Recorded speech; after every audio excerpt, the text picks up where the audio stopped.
அப்பப்ப கோயம்பு வாங்கி வரும். அண்ணா என்ன கோயம்புனா? கருவாட்டு கோயம்பு வேணுமா? என்னண்ணா பேசுறீங்க?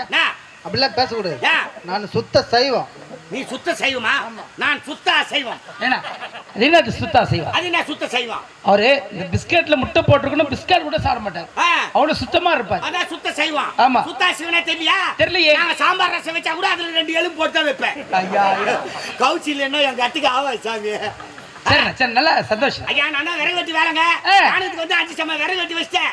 இந்த விறகு வெட்டும் போது அந்த கிராமத்துல வித்துட்டு மணி 12 ஆச்சுக்கலாம் கவர்மெண்ட்டுக்கு 145 ரூபாய் பில்லு கட்டி ஆகணும்.